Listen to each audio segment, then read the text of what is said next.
El siguiente segmento tiene contenido o opinión.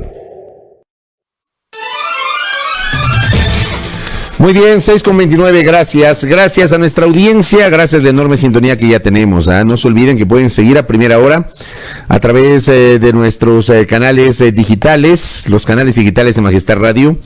Estamos ahora mismo en vivo a través de Facebook. Tenemos una muy grande visualización de nuestra audiencia. Gracias, como cada mañana. Ya nos han mal acostumbrado a esta visualización. Dios les pague. Muchas gracias. Igualmente estamos con nuestro canal de YouTube, que lo estrenamos hace un par de semanas, el canal de YouTube de Majestad Radio. Usted tiene estas posibilidades, tanto en Facebook Live cuanto en YouTube, de seguirnos, de compartir con nosotros nuestro espacio de noticias. A ver, ¿cómo amanece el país? ¿Cómo amanece el país? El país amanece con una decisión de la Administración de Justicia. Ayer amanecimos con la detención, tras 25 allanamientos, del Contralor General del Estado subrogante Pablo Celi de la Torre, del ex ministro de Energía y Recursos Naturales No Renovables y ex secretario general de la Presidencia José Augusto Briones y otras personas más, investigados por el presunto delito de delincuencia organizada. Esta madrugada, en cambio, justamente amanecemos con la decisión de la Administración de Justicia de dictar prisión preventiva en contra de los detenidos, con excepciones, ¿no? Esta fue la resolución de esta madrugada en la Corte Nacional de Justicia. Dice lo siguiente: de conformidad con los artículos 522.6 y 534 del Código Orgánico Integral Penal, se dicta orden de prisión preventiva contra 7 de los procesados que la cumplirán en la cárcel 4 de la ciudad de Quito. Se solicita seguir en las boletas de encarcelamiento y la medida la cumplirán de manera inmediata. Para la procesada Natalia Cárdenas, en base al artículo 522, numerales 1, 2 y 4, cumplirá la presentación una vez cada 8 días en la Secretaría de la Sala Penal desde el día lunes 19 de abril del 2021. Además, prohibición de salida del país y colocación del dispositivo de vigilancia electrónica. Para la procesada Elsie Cueva, con base al artículo 527 del COIF, no se dicta medida cautelar y se ordena la libertad inmediata. Se dicta la inmovilización de las cuentas y se oficiará a la Superintendencia de Bancos la prohibición de enajenar bienes y se oficiará el registro de la propiedad y registro mercantil. La instrucción tendrá una duración de 90 días. Esta es la información de la Corte Nacional de Justicia.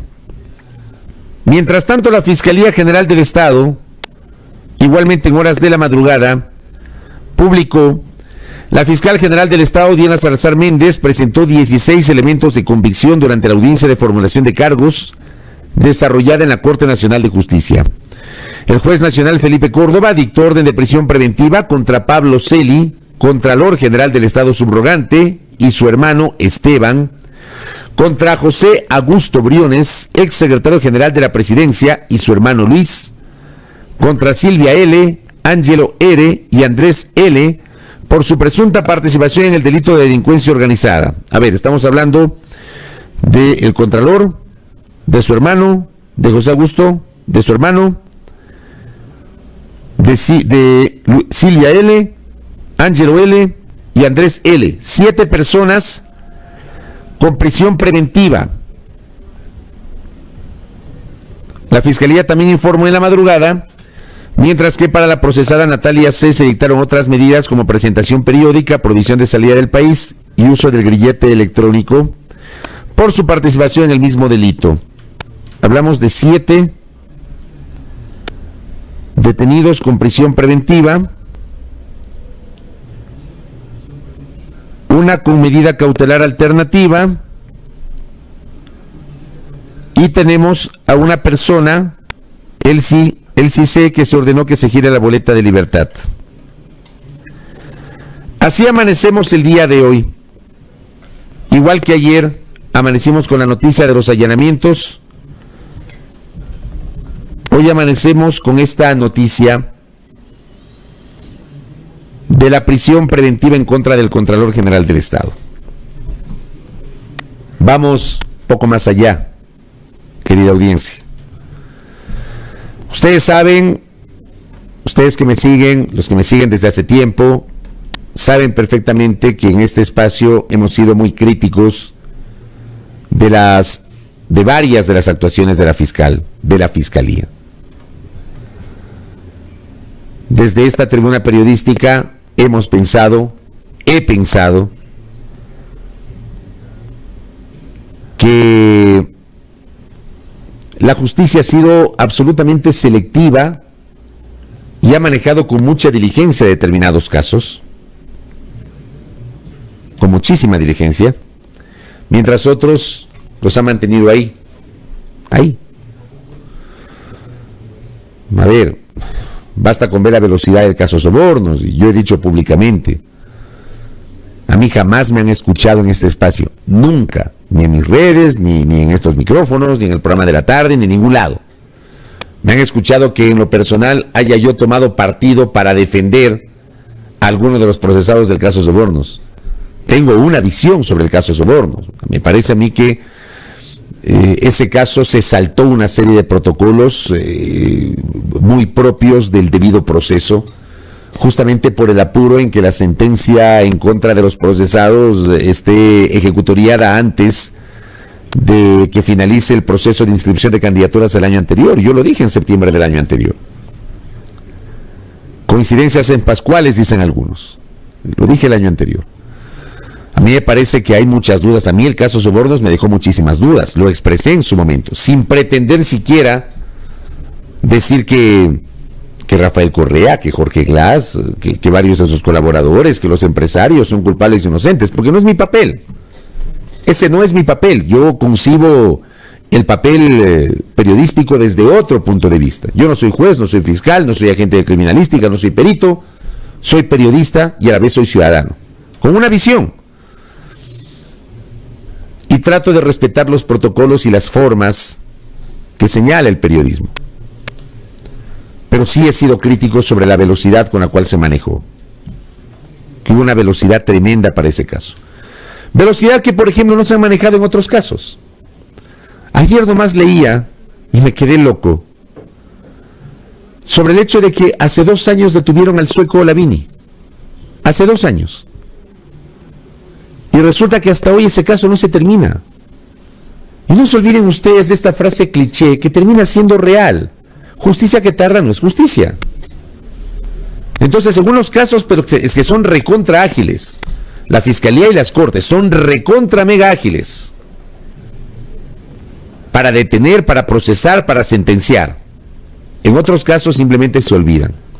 2 años el caso de Olavini y hasta el sol de hoy no llaman a la audiencia de juicio. No se instala la audiencia de juicio en contra de Olavini. Esas son las cosas que yo cuestiono. Porque yo sí creo que la justicia debe ser para todos. Que la misma velocidad se tiene que aplicar para todos. Que no puede ser posible que unos casos, porque tienen exposición política, exposición pública, porque generan algún interés, esos casos sí los hacen rapidito. Y otros casos, no, allí los tienen. Los tienen ahí esperando, los tienen ahí aguardando. El caso, por ejemplo, a partir de una publicación periodística, y esto lo he dicho en varias ocasiones, audiencia. El mismo portal periodístico hizo 3 publicaciones, el portal Periodismo de Investigación. 3 publicaciones. La primera publicación fue el caso del laberinto offshore del entorno presidencial, conocido como INA Papers. El segundo, el caso de receta de arroz verde. Y el tercero, el caso Lucas Majano. Este tercero tiene que ver con presuntas irregularidades en el financiamiento de la campaña de Alianza País en 2017 que llevó a Lenín Moreno al poder. En ese orden se publicaron en el mismo portal. De esos 3, al único que lo tomaron como referencia fue al de la mitad, al caso receta de arroz verde que se convirtió en el caso Sobornos. Nadie se acuerda de INA Papers. Nadie se acuerda de INA Papers. Yo sí creo que hubiese sido saludable, hasta para despejar las dudas, que la Fiscalía avance en esa investigación, aunque la fiscal, cuando le han preguntado, las pocas veces que le han preguntado de ese tema, ha dicho que la investigación está en curso, pero la investigación, a diferencia de otros casos, no registra ningún avance. Y la Fiscalía creo que no se dio ni por enterada de una publicación que revelaba presuntas irregularidades en el financiamiento de la campaña presidencial de Lenín Moreno en el 2017. Lenín Moreno está a 40 días. Hoy es 14. Exactamente a 40 días de que termine el mandato. A 40 días. Y nadie ha investigado cómo financió la campaña electoral que le llevó al poder en el año 2017, pese a que hubo una publicación del mismo portal que publicó las supuestas irregularidades en el financiamiento de las campañas de Alianza País entre 2012 y 2016. El mismo portal publica supuestas irregularidades del financiamiento de la campaña de 2017, pero la Fiscalía no le paró bola a ese tema. Nadie se acuerda, por ejemplo, del avance del proceso de investigación y del proceso judicial vinculado a las supuestas irregularidades en el Servicio Nacional de Gestión de Riesgos y Emergencias. ¿Y por qué cito esto? Porque si hay gente que es inocente, la justicia no puede tardar en emitir una decisión. No puede ser posible que en el imaginario de la opinión pública todos quienes son investigados terminan siendo culpables. Porque aquí en el Ecuador lamentablemente no se respeta el debido proceso y aquí no se respeta esa máxima que dice que todos somos inocentes mientras no se demuestra lo contrario. Aquí para la opinión pública todos somos culpables. Todos. Inicia una investigación y todos somos corruptos. Todos somos corruptos. Y cuando se ratifica la inocencia de alguien, no se recibe la misma exposición pública que cuando comenzó el procesamiento judicial. Y hay un montón de casos de los últimos tiempos. Ese caso del Servicio Nacional de Gestión de Riesgos y Emergencias, nadie se acuerda. Nadie se acuerda. Y está ahí. Porque si no hubo delito, si no hubo irregularidad, el país merece saber la verdad. Y merece una justicia que se apure. Que se apure. Que no deje ahí sueltos esos casos. He citado dos, Hola Vini, y este caso del Servicio Nacional de Gestión de Riesgos de Emergencias. Les agrego otro más, hablando de esta lentitud, de esta parsimonia en ciertos procesos. El de las investigaciones de varios legisladores que están a 30 días exactamente. La Asamblea Nacional hoy inicia su último mes, el actual periodo. A 30 días de terminar el periodo legislativo. Yo quiero recordar a la opinión pública que se presentaron denuncias en contra de legisladores porque supuestamente le quitaban la plata a sus empleados, los famosos diezmos. ¿Y a cuántos han procesado? ¿A cuántos? A tres. Dos que tienen sentencia. Norma Vallejo, que perdió el cargo y que fue sentenciada. María Alejandra Vicuña, y no por un caso del actual periodo, sino de su anterior paso por la Asamblea, antes de ser ministra de Vivienda y luego vicepresidenta de la República. Y Karina Arteaga, que es actual legisladora y que fue llamada a juicio. Y el resto se olvidaron de los diezmos, hablando justamente de lo que nos olvidamos, que es una bitácora de los temas que la opinión pública se olvida, porque nos olvidamos. Se olvida la Fiscalía, se olvidan las Cortes, se olvidan los medios de comunicación, se olvida la opinión pública. Nadie habla ya del tema de los diezmos. Nadie habla de las presuntas irregularidades de los carnets de discapacidad. Porque resulta que anunciaron una investigación interna en la Asamblea contra un legislador. ¿Y qué pasa con el resto de legisladores? Porque el país merece que no haya dudas, pues. Si los señores legisladores obtuvieron bien su carnet de discapacidad y pueden certificar que tienen una condición de discapacidad y pueden certificar que no se aprovecharon de esa condición Pues para eso están los procesos. Pero aquí se lanza la duda y después se olvidan. Se lanza la duda.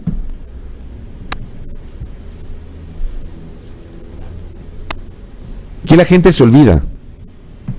Nos olvidamos. Gracias, doctor. Me envían aquí un dato. Luis Alberto Vaca, Susana Cajas y Francisco Jarrín, víctimas entre 1985 y 1988 de crímenes de lesa humanidad cometidos por el Estado, han estado aguardando los últimos 7 años que la Corte Nacional de Justicia instale la audiencia de juicio en su caso, que legalmente ha podido realizarse desde el año 2014. 7 años atrás. Estamos 2021. Justicia que tarda no es justicia. Audiencia querida, por favor.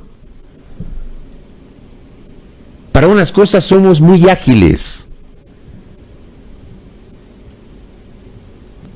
Y hagamos un ejercicio de mea culpa como sociedad. Todos como sociedad, todos como sociedad.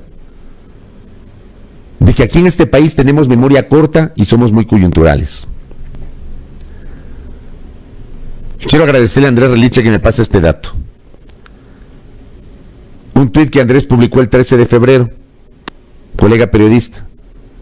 El caso INAPAPER se conoció en marzo del 2019, hace 2 años. En diciembre del 2019 le preguntaron a la fiscal Diana Salazar qué pasó con las investigaciones. Le hizo la pregunta el colega Lenin Artier en una entrevista en Contacto Directo en Ecuavisa. La fiscal dijo que estaban investigando. Marzo del 2019, 2 años se han demorado en la investigación. Nadie dice nada sobre el tema. Nadie. ¿Por qué hago todo este ejercicio, digamos, de recordación? Porque sí, lo que ha pasado en las últimas horas tiene un montón de lecturas. Y claro, la Fiscalía ha recibido muchas felicitaciones en estas horas por su actuar respecto del Contralor, porque la propia Fiscal General del Estado lideró los allanamientos durante la madrugada de este día martes. Su actuación es correcta, sin lugar a dudas. Yo lanzo una pregunta, desde mi humilde ignorancia. ¿Saben cuándo comenzó este caso por el cual está siendo investigado el Contralor y el exsecretario de Gabinete? En junio del 2019. Casi 2 años. Yo ayer les leí una nota de Diario del Universo. ¿Se acuerdan? Cuando revisamos justamente los detalles de la detención del señor Raúl de la Torre, sobrino del Contralor Pablo Celi y exfuncionario de Petroecuador. Detención en los Estados Unidos. Yo no tengo claridad sobre si esa detención se dio cuando ingresó o cuando quiso salir de Estados Unidos con una cantidad significativa de dinero en efectivo. Entiendo que fueron $250,000. No sé cómo alguien transporta tal cantidad de plata en un vuelo de película. Y aquí la opinión pública no se escandalizó. Aquí lo manejaron ahí como de agache. El tema pasó de agache. De agache. Aquí no hubo el seguimiento sobre nombres que se mencionaron, sobre quien en su momento fue gerente de Petroecuador, que aparecía mencionado justamente dentro de la investigación que comenzó en Estados Unidos. Se han demorado 2 años. Y además esperaron que pasen las elecciones. Que no es un dato menor. Perdónenme, pero es así. No es un dato menor. Esperaron que pasen las elecciones.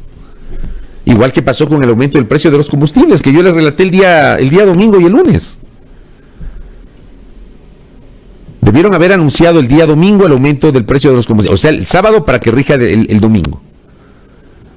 Y el sábado sorpresivamente pasaron la fecha del domingo al lunes, para que el lunes rija el aumento del precio de los combustibles.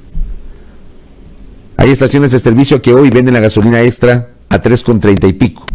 La gasolina super, a 3,30 y pico.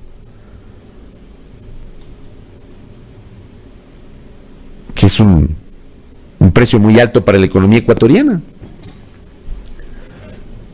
Y esperaron que pase las elecciones. Lo mismo pasa con este operativo, que está bien. había que hacerlo. Por supuesto, sobre los encausados, el contralor, el exsecretario de gabinete, ojalá que se respete el debido proceso, porque los señores son inocentes hasta que no termine el proceso y se demuestre su culpabilidad. Es algo que yo siempre les he dicho a ustedes. Pero lo hicieron después de las elecciones. Y yo aquí quiero lanzar una pregunta. Pregunta pública. ¿Qué hubiese pasado si el ganador de las elecciones no era Lasso sino Arauz? Y pasaba este operativo la noche del martes. Sí saben qué hubiese pasado, ¿no? Les dejo para su análisis de cada uno de ustedes. Porque en este país las visiones se manejan a conveniencia. Ya hubiesen salido con que es el inicio de la persecución. Ganaron las elecciones y es el inicio de la persecución. Como ganó Guillermo Lasso las elecciones, no se maneja el mismo discurso. Yo hubo aquí algunos líderes de opinión que defendieron a rajatabla al señor Celi. El señor Celi que no debió haberse quedado en el cargo. Yo no sé si el señor Celi es culpable o inocente. Para eso está la justicia. No lo sé. Lo que se ha mencionado es un escándalo. Es escandaloso. Que el juez de cuentas, el que está encargado de auditar el manejo de los fondos públicos, la cabeza de una institución que se le carga al servidor público porque falta una coma o un punto en un documento. Así es. Y los servidores públicos de la patria, que seguramente muchos me escuchan, coincidirán conmigo que es así. Que en la Contraloría hacen problemas hasta por una coma, por un punto.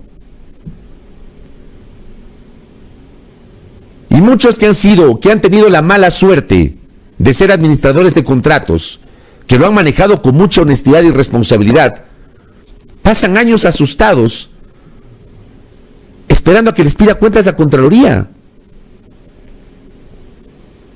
En cosas pequeñitas. Bueno, la cabeza de esa institución, que yo sí creo que debe reinventarse, como decía ayer Daniela Chacón en un tuit, respecto a que la Contraloría es una institución que se ha caracterizado por buscar en la quinta pata al gato a los servidores públicos. Quiero buscar exactamente el tuit de Daniela, ex concejala de Quito y ex vicealcaldesa. Decía: la Contraloría es una de las instituciones que impide la innovación en el sector público. Se dedica a observar el más mínimo detalle de pequeñas decisiones que paralizan a los servidores públicos. Pero para la corrupción de verdad, son socios, decía Daniela. Yo no sé. Pero que el juez de cuentas de este país, quien audita el buen manejo de los recursos públicos, hoy está investigado por un caso de corrupción, de delincuencia organizada, de que supuestamente desvanecieron glosas a cambio de $13 millones, que hubo un contubernio entre la Contraloría, entre Petroecuador y entre la Secretaría General de la Presidencia, para llevarse un billete. ¿Ah? Y así nos dicen que queda un mejor país institucionalizado. Y yo, como he dicho en un montón de ocasiones en este espacio, a mí no me vengan con eso, porque las cosas cambiaron para no cambiar o para empeorar. Las cosas tenían que cambiar sin duda. Lo he dicho un montón de veces.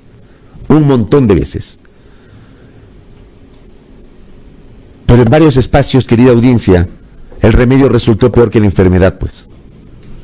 Porque tuvieron la gran oportunidad, con el humo que le vendieron al país, de que luego de la consulta popular del 2018, que fue presentada como la madre de todas las batallas, este país iba a reinstitucionalizarse. ¿Cuáles de esas instituciones que supuestamente se reinstitucionalizaron funcionaron mejor? Yo pregunto eso. ¿Cuáles? Y lo que hicieron fue, cuando el consejo del doctor Trujillo, que es tan defendido, que para muchos fue muy impoluto, que fue la institución más respetable de la historia de la República, que no le ven un pero,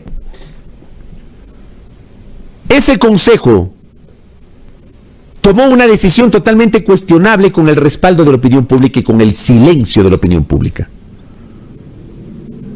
que fue dejar encargado de la Contraloría al subcontralor de aquel contralor que abandonó el país, que fue acusado de un caso de corrupción y que fue sentenciado en ausencia por un caso de corrupción. Y ni siquiera lo evaluaron al actual contralor subrogante. No lo evaluaron, lo dejaron ahí. Fue la única autoridad, teniendo la atribución el Consejo Transitorio de evaluarlo, fue la única autoridad que no se evaluó. No le evaluaron. ¿Por qué no lo hicieron? Y sobre esto hay un montón de lecturas, ¿no? Que Celi termina siendo muy funcional para determinadas cosas. Y resulta que hoy, insisto, Celi está siendo investigado por un caso de corrupción. Por supuesto, la Fiscalía tiene que probar ese caso de corrupción. Ese es el papel de la Fiscalía, como yo siempre lo he dicho. Y Celi, con su defensa, tiene el derecho de defenderse. Y si mañana o pasado la Fiscalía no puede probar la responsabilidad de Celi en este caso de delincuencia organizada, que está claro que lo hubo, por eso hay 2 sentenciados en Estados Unidos, el señor de la Torre y el señor Barrera, y está claro que el señor de la Torre y el señor Barrera cooperaron con la justicia de los Estados Unidos. En este caso, hay un papel clave de la Administración de Justicia de los Estados Unidos, en este caso, que también hay que analizar, porque seguramente si no hubiese existido ese papel clave no estaría pasando nada en este momento. No pasaría nada. A Celi no lo evaluaron, a Celi lo dejaron allí, y Celi terminó convirtiéndose en un instrumento de los últimos años. Es impresentable que el Contralor General del Estado esté hoy detenido y sobre él pese prisión preventiva y se inicie una instrucción fiscal por 90 días por un caso de delincuencia organizada. Y esta es la reinstitucionalización que nos hablan. Los integrantes del Consejo de Participación Ciudadana y Control Social de Transición deberían explicarle con total honestidad al país por qué no evaluaron al señor Celi. ¿Por qué no llevaron adelante un concurso de méritos y oposición como lo hicieron para la Fiscalía, para designar al nuevo Contralor General del Estado? ¿Por qué blindaron a Celi? ¿Por qué lo blindaron? Incluso posteriormente a través de un dictamen de la Corte Constitucional, Celi termina blindado. Y por ese blindaje, el posterior Consejo de Participación Ciudadana, el que eligió el país en las urnas, en esa elección desastrosa,